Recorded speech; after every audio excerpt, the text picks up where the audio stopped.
Get away from the cities, wait for the sun to set, then, on a cloudless night, look up at the sky. And there you have it, you can see it with your own eyes. One of the largest structures in the universe, a galaxy, our own. Although it's just one of billions in the universe, today we'll focus exclusively on the Milky Way. And it's strange to think that no human has ever seen this galaxy in its entirety with their own eyes. You will only ever see artists' impressions of it. Reconstructions made from data collected from where we are, about 27,000 light years from the center. By observing it from within and always viewing it visually from the edge, the Milky Way appears to us as this whitish vein from which it originates. Billions of stars filled its disk, and which, being too far away to be distinctly visible to the naked eye, together form a milky and diffuse band that crosses the sky from one end to the other. Fortunately, our modern telescopes and simulations can give us a splendid glimpse of this galactic hurricane. By observing and studying the behavior of the stars and the interstellar gas clouds moving within it, we have been able to deduce the shape and retrace part of the history of this enormous structure. We now know that the 200 to 400 billion stars it contains are distributed within it, inside a disk. It's about 100,000 light years wide and 1,000 light years thick.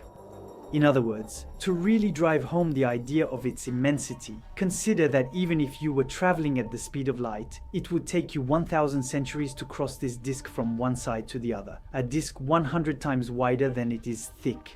In fact, if the distance between our star and Neptune's orbit were reduced to fit inside the volume of a large marble, keeping the proportions the same, the Milky Way would be about the size of Europe. Yeah, it's big. Our galaxy is so vast that every star visible to the naked eye fits into a small sphere, a region with a radius of 1,000 light years, which is just a tiny part of a whole that, on the scale, weighs at the very least, and at a minimum 600 billion times heavier than our Sun. Resembling, more or less, a barred spiral galaxy, it is believed that the Milky Way has 4 tightly wound arms, spiraling in the opposite direction of the rotation around a galactic bulge, which is roughly 10,000 light-years wide, and within it is an extremely dense region, where nearly 5% of the visible mass of our galaxy is concentrated. In barely 0.04% of its volume, there, at the core, lies a supermassive black hole, as heavy as 4.5 million suns, and around it, within a radius of 3 light years, there are likely about 20,000 stellar black holes. There is also a particularly high concentration of old stars, which are believed to have been captured during minor mergers with other galaxies, but they were also drawn in from the disk by the monumental mass of the central region, acting like a gravitational well. And since within the central regions the combined mass of these stars exceeds several tens of millions of solar masses, it is believed that their presence reveals the secrets of a past that was, at times, extremely turbulent. There is also a concentration in a region where our galaxy underwent intense star formation, leading to the explosion of hundreds of thousands of stars as supernovae. And in this central region, more or less where, in the past, giant stars spewed out hell, there is a disk 8,000 light-years in diameter, spinning 3 times faster than the surrounding matter. There are also regions there where hellish conditions prevail, where the temperature of the interstellar medium, made up of supernova remnants, hot gas under pressure, dust, and molecular clouds, can reach nearly 10 million degrees. Despite all this, here, the molecular clouds, which are constantly stirred and turbulent, are not able to give birth to new stars, which generally speaking form exclusively in the galactic disk, inside the spiral arms, where clouds of gas and dust are cold and dense enough to collapse in on themselves and ignite new suns. And if the bulge and the arms are already structures of immense size, we've discovered some that are capable of enveloping the entire galactic disk. This is the galactic halo, which, extending up to 260,000 light-years from the center, and perhaps even beyond, has dimensions that defy comprehension. This bubble, centered on the bulge, consists of visible and invisible matter, and weighs nearly as much as the Milky Way. There are nearly as many stars, though much more spread out, as in the galactic disk. And these stars, often old, unlike those residing in the disk, move along completely random paths. Nevertheless, here too, almost no stars are born because the gas found here is both too hot and too diluted to be able to concentrate. There are also about 150 globular clusters in this halo, extremely dense groups in which several 100,000 stars can be distributed within a sphere ranging from about 20 to several hundred light years. Light years in radius. And it is also within this halo that we have recently discovered kinds of stellar streams, such as the Monoceros ring. A massive, complex filament containing 100 million solar masses wraps around the Milky Way for about 200,000 light years. We believe that these stellar streams, these immense trails, must be the remnants of past galactic collisions and mergers, the remains of shredded star clusters. Thus, the matter in the diffuse halo would be mostly made up of gas clouds torn from cannibalized dwarf galaxies. That was several billion years ago. Those are the two spots, the small and large Magellanic Clouds, which, although together they represent only about 2% of the mass of the Milky Way, play a major role in the distribution of these streams. Visible only from the southern hemisphere, they were, until the middle of the 20th century, the only two small satellite galaxies known to our Milky Way. About 50 have been identified so far, and if the vast majority of these dwarf galaxies aren't even visible to the naked eye, it's because they're billions of times less luminous than ours and also extremely small. Thus, while the Large Magellanic Cloud is about 15,000 light-years across at its widest and contains several 100 million stars, the smallest dwarf galaxies sometimes contain only a few thousand stars, gathered within a volume of just about 100 light-years at most. In fact, these galaxies are so small that they could pass through our disk without practically disturbing it. The truth is, in the past, many of them have already done so. Because the gravitational pull of the Milky Way, over the course of its history, has made short work of many of its smaller companions. So, are these small satellite galaxies, in a way, survivors from the remnants of larger galaxies that have now disappeared? That's why we think that the bursts, the stellar formations that took place in the Milky Way, have their origins in the paths of life and near death. Small galaxies that, by passing through the disk, came to disturb the clouds and triggered an impressive burst of new star formation.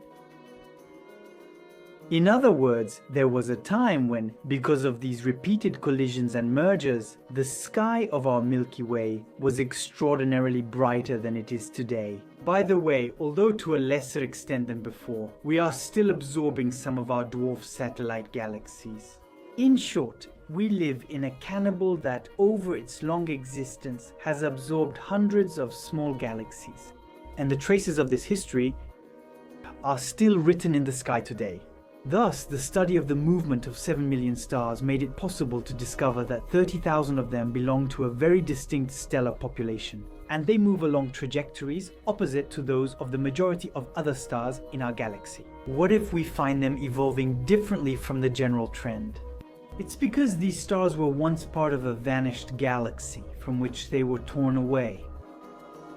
The next time you look up at the Magellanic Clouds, 160,000 light-years away from us, take a few seconds to pause. Consider that since then, these two satellite galaxies, linked by a bridge of gas and stars, have been falling toward us. Cascades of stellar material, with a mass estimated to be several tens of millions of times that of our Sun. And this stream, called the Magellanic Stream, composed mainly of gas, is being torn from them by the grip of tidal forces. From our Milky Way, it stretches around us in an arc 600,000 light-years long. And the craziest thing about all this is perhaps that we discovered, barely a decade ago, the presence on either side of the galactic bulge. Two massive bubbles, each almost 25,000 light-years wide. These Fermi bubbles emit strong electromagnetic radiation invisible to the naked eye.